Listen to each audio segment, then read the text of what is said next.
I never imagined that at 68 years old, I'd be learning the difference between blood and family from a homeless veteran living in a Vancouver shelter. But there I was on a freezing January night, my overnight bag beside me on a thin cot, watching my breath form clouds in the unheated room while my son slept in the house I'd paid for. Let me back up. My name is Robert Chen, and 3 weeks ago, I thought I had everything figured out. I'd spent 42 years as a structural engineer, mostly working on hospital and school projects across British Columbia. My wife, Linda, passed away 3 years ago from ovarian cancer, and since then, I'd been living alone in our house in Kitsilano, the one we'd bought in 1987 for $75,000 and was now worth about $2.3 million. According to the latest assessment, my son Brandon is my only child. He's 42, never married, worked sporadically in sales jobs that never seemed to stick. After Linda died, he started coming around more often. At first, I was grateful. The house felt so empty without her voice, her laugh, the sound of her humming while she gardened. Brandon would drop by for dinner, help with yard work, drive me to medical appointments. It felt like maybe grief had brought us closer. Then the requests started. Dad, I've got this amazing opportunity. A friend's starting a cryptocurrency exchange, ground floor investment. I just need $20,000 to get in. I gave it to him. Linda had left me her life insurance, $150,000. What else was I going to do with it? 2 months later, Dad, my car died. I need a vehicle for work. Can you help with the down payment? $15,000 would cover it. I gave it to him. 3 months after that, Dad, I'm so close to getting this sales director position, but I need to look the part. New wardrobe, some dental work. $10,000? I gave it to him. Over 2 years, I gave Brandon $93,000. My savings account, which had held $420,000 when Linda died, now had $314,000 left. My pension was $2,800 a month, plenty for me to live on, and I told myself I was helping my son find his footing. Linda would have wanted that. What I didn't know was that Brandon wasn't investing in anything except online sports betting and poker sites. I found out on January 14th, a Tuesday, when 2 men in expensive suits showed up at my door. Robert Chen, the taller one, asked. Yes? We're looking for Brandon Chen. We understand this is his address? He doesn't live here. This is my house. What's this about? They exchanged glances. Your son owes our client a significant sum of money. $217,000. To be specific, we're here to collect. My stomach dropped. I don't have that kind of money. But you own this house, don't you, Mr. Chen? That's worth quite a bit. This is my home. I've lived here for 37 years. We're not unreasonable people. We'll give Brandon 2 weeks to make arrangements. But Mr. Chen, I'd strongly suggest you encourage your son to take this seriously. Our client doesn't like waiting. After they left, I called Brandon. He didn't answer. I called 17 times. Finally, at 11 that night, he showed up. Dad, I can explain everything. $217,000? Brandon, what have you done? He slumped into Linda's chair, the one I'd kept exactly as she left it. I got in over my head. I thought I could win it back, but the odds? They're rigged, Dad. The whole system is rigged. How long has this been going on? 5 years? Maybe 6? I felt like I'd been punched. The money I gave you, all of it went to gambling? I was going to pay you back.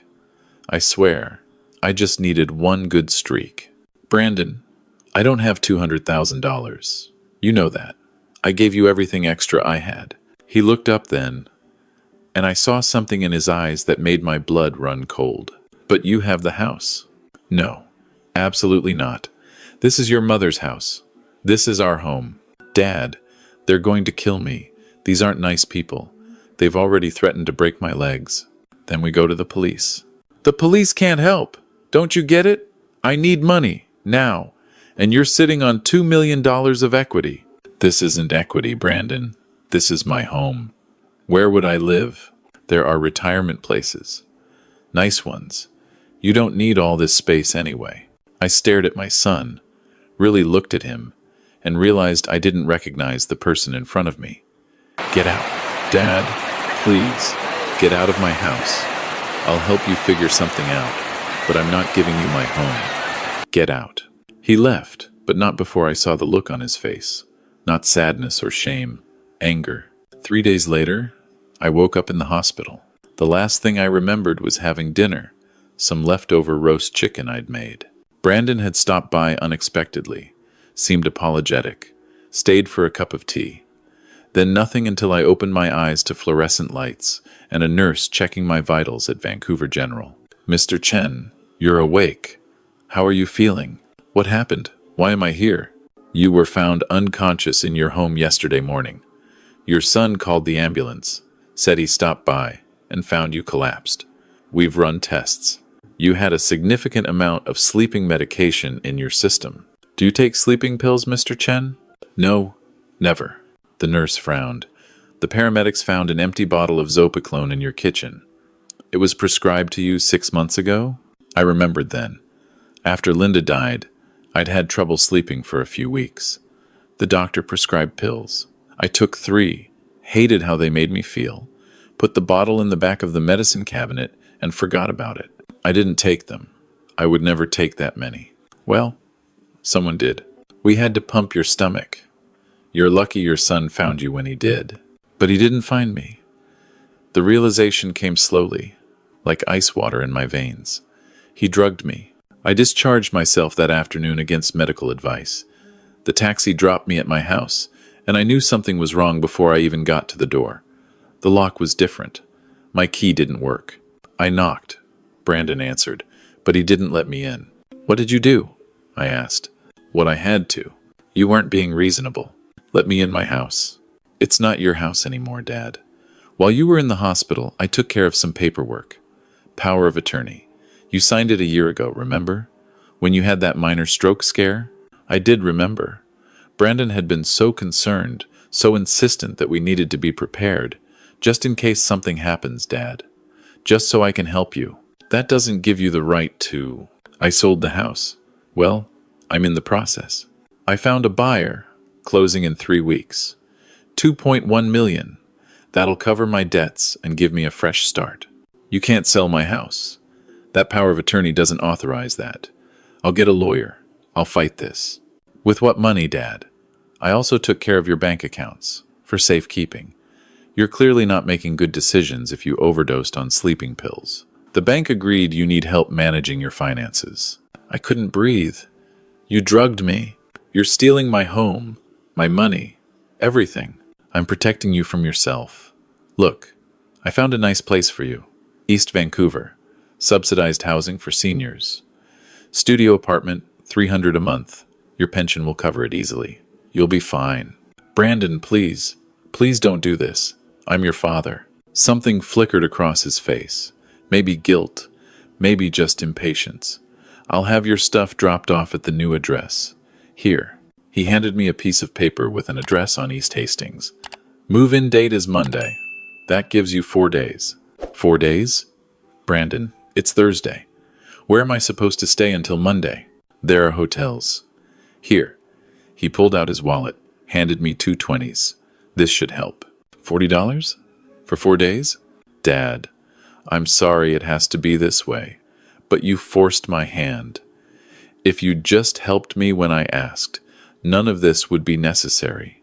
This is on you. He closed the door. I heard the new lock click. I stood there on the porch I'd rebuilt 12 years ago, with Linda supervising, holding my bag and $40, and I couldn't make my brain work. This wasn't real. This couldn't be happening. A neighbor, Mrs. Park, came out of her house. "Robert, are you okay? What's going on?" I couldn't even answer her. I just walked away. I spent the first night in my car, a 2004 Honda Civic I'd kept in good shape. It was parked 2 blocks away because Brandon had taken my spot in the driveway. I made it until about 3 in the morning before the cold got unbearable, even with the engine running intermittently. The temperature had dropped to -8, unusual for Vancouver, and I was shaking so hard I couldn't hold my phone steady to call anyone. Who would I call anyway? My brother in Toronto hadn't spoken to me in 5 years after a fight about our mother's estate. Linda's sister blamed me for Linda's death, said I should have caught the cancer sooner, as if I had X-ray vision. My friends from work were all younger, moved away, or dead. The next morning, stiff and exhausted, I drove to a gas station and used their bathroom. The mirror showed me what I'd become overnight. An old man with gray stubble, red eyes, wearing yesterday's clothes. When had I gotten so old? I spent Friday trying to fix this. I went to my bank. They were sympathetic but firm. Brandon had power of attorney. Everything looked legal. Without a lawyer proving mental incompetence or fraud, there was nothing they could do. I went to a lawyer's office. The receptionist squeezed me in for a 15-minute consultation. The lawyer, a young woman probably 30, listened to my story. Mr. Chen, this is elder financial abuse, and it's illegal, but proving it will take time. We'd need to file in court, demonstrate that your son misused the power of attorney. That could take months and cost $30,000 or more. I don't have $30,000. I don't have anything. There are legal aid services, but they're backlogged. I'm sorry, Mr. Chen. This is a terrible situation. The best I can suggest is filing a police report and applying for emergency legal aid. I filed the police report. The officer was kind but clearly overwhelmed. We'll investigate, Mr. Chen, but civil matters like property transfers take time. Your son technically has power of attorney, which makes this complicated. Friday night, I slept in the car again, parked behind a grocery store in East Van. Saturday morning, I woke up to someone banging on my window. A security guard told me to move along. I drove to a Tim Hortons, ordered a small coffee with my remaining money, $15.60 now, and sat there for 4 hours. When I went to the bathroom, I noticed my hands were shaking constantly. My blood pressure medication was in the house. My heart pills too. Saturday night, I couldn't take the car anymore. I was so cold, so tired, and I realized I could die out here. People freeze in their cars every winter. At 68, with high blood pressure and a heart condition, I wouldn't last long. I looked up homeless shelters. There was one on Cordova Street in the downtown east side. I'd driven past it 1,000 times. Never imagined I'd need it. The shelter was a converted warehouse, maybe 80 cots lined up in rows. The smell hit me first.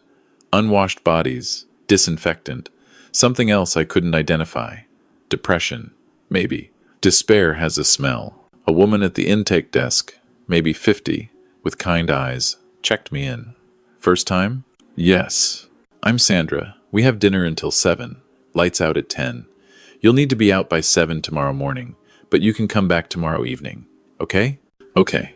She handed me a thin blanket and pointed to an empty cot in the middle of the room. I walked past men of all ages, most younger than me, some clearly struggling with addiction or mental illness, some just down on their luck. I sat on the cot and tried not to cry. First night's always the hardest. I looked up. The man on the next cot was maybe in his mid-50s, Latino, with gray streaking his black hair. He had the weathered look of someone who'd spent years outside, but his eyes were clear and sharp. Yeah, I managed. I'm Miguel. Robert. You got family, Robert? The question almost broke me. I thought I did. He nodded, like that explained everything. Me too. Once. Long time ago. We didn't talk after that, but there was something comforting about his presence. Like I wasn't completely alone. Sunday was the longest day of my life. I left the shelter at 7. Spent the day in the public library to stay warm. Went back to the shelter at 6. Miguel was already there. Same cot. You eat yet? He asked. Not hungry. You gotta eat, man. Can't survive on nothing. He walked me to the cafeteria line. Made sure I got food. Shepherd's pie. Green beans. Bread. It was probably the best meal I'd had in 3 days, which said something terrible about where I was.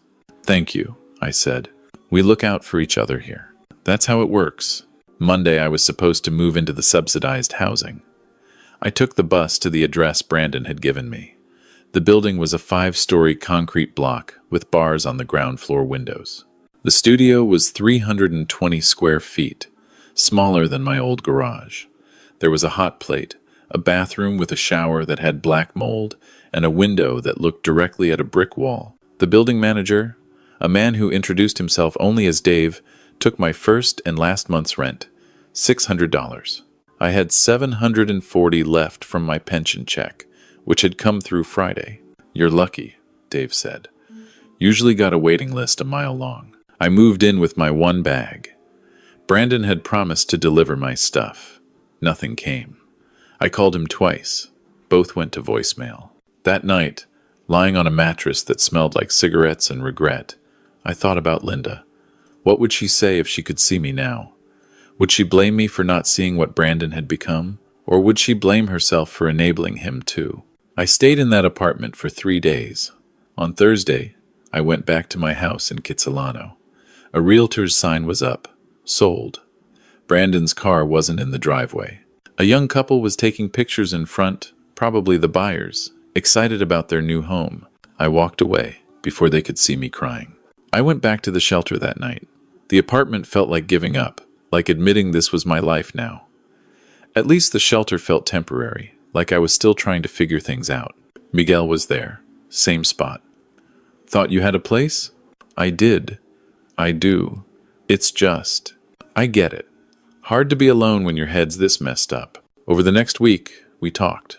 Miguel had been in the Canadian Forces, served in Afghanistan, came back with PTSD and a back injury. Lost his marriage, lost his job, ended up on the streets about 8 years ago. "Never thought it'd be me, you know," he said. "I had plans, career, family. Then one day you wake up and realize you're invisible. People look right through you. How do you deal with it?" "Day by day, brother. Some days are easier than others. And you help people when you can. Makes you feel human again." He introduced me to others. Tommy, who'd been a chef before meth, destroyed his life but was 2 years clean now. Sarah, a woman in her 40s who'd fled domestic violence and was waiting for subsidized housing. James, a kid barely 20 who'd aged out of foster care with nowhere to go. They treated me better than my own son had. 2 weeks after I moved into the shelter rotation, Miguel asked me about my situation. I told him everything.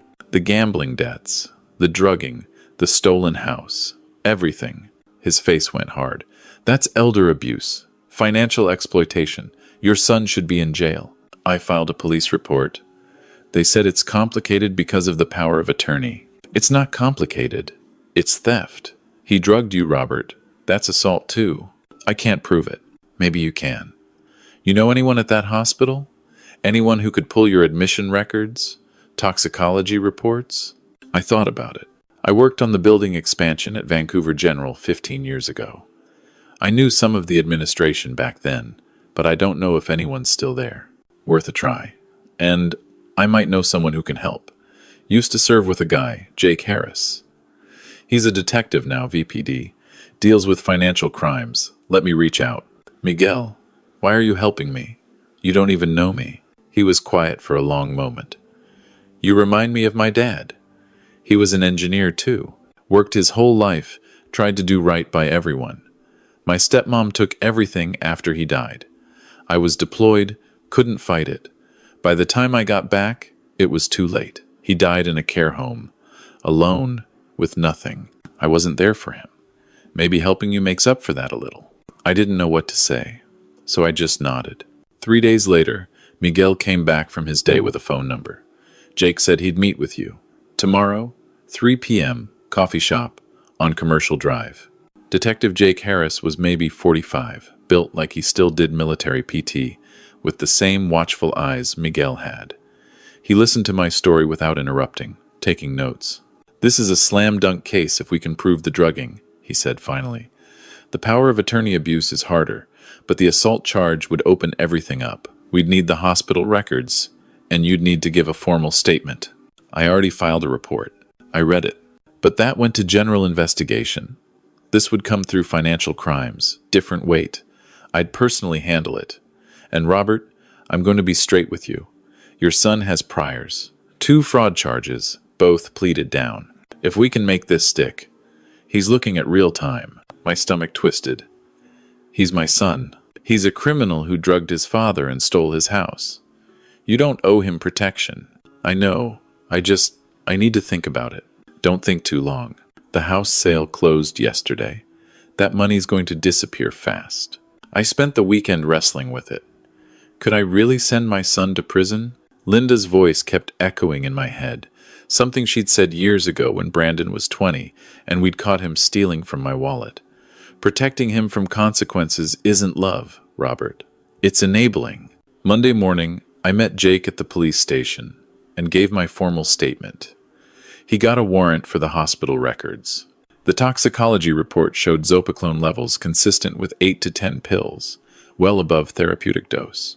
The timeline matched. Brandon's visit, the tea, my collapse. We're going to bring him in for questioning, Jake said. I wanted to give you a heads up. They arrested Brandon on a Wednesday afternoon at a casino in Richmond. Jake called me afterward. He lawyered up immediately. No surprise there. But Robert, we searched his apartment. Found forged documents, bank statements showing he wired most of the house money to offshore accounts. This is bigger than we thought. The preliminary hearing was set for 3 weeks out. In the meantime, the Crown froze Brandon's accounts.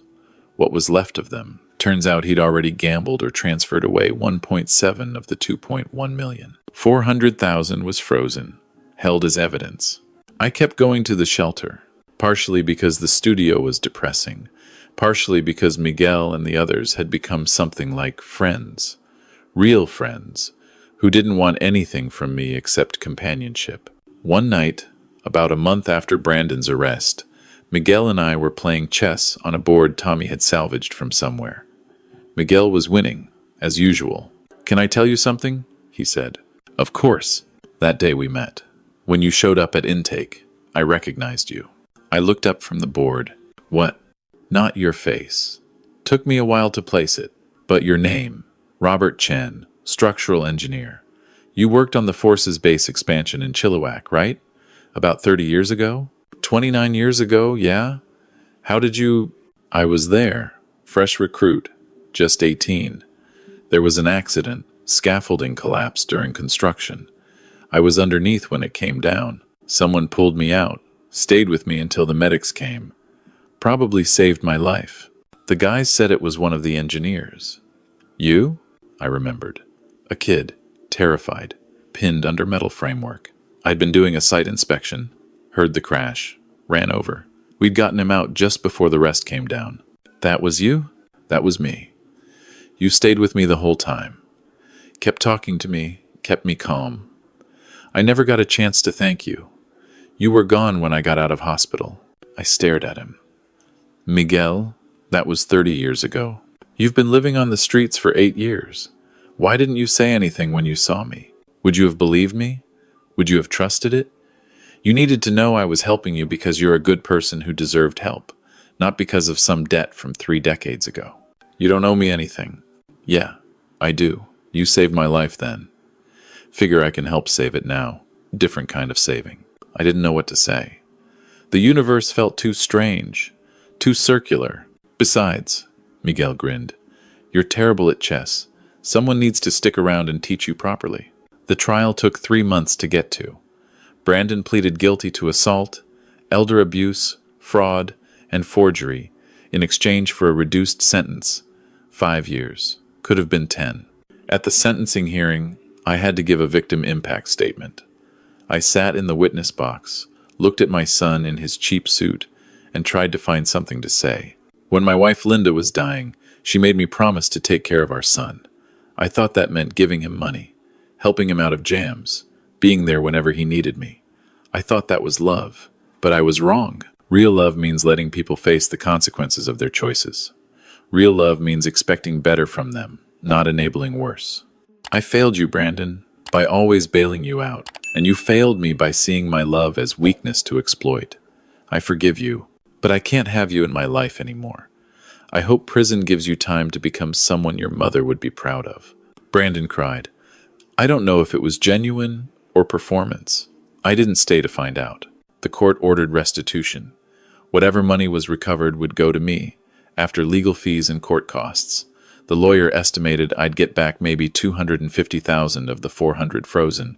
Not enough to buy another house in Kitsilano. but enough to start over. That evening, I went to the shelter for dinner.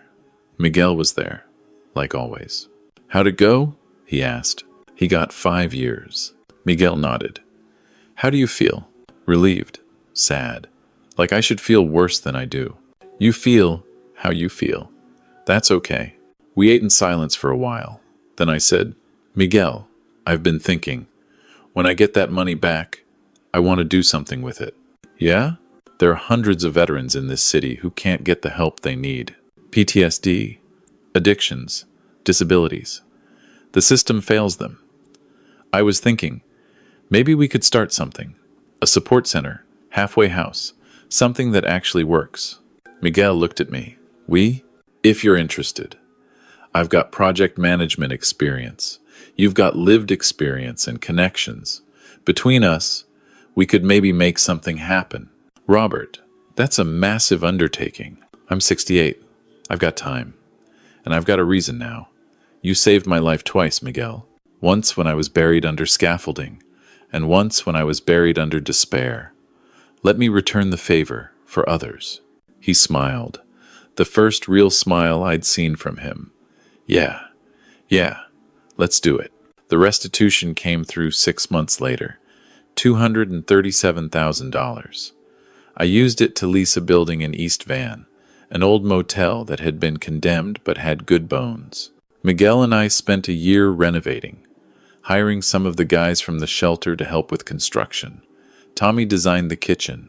Sarah handled intake protocols. James, the kid, trained as a peer support counselor.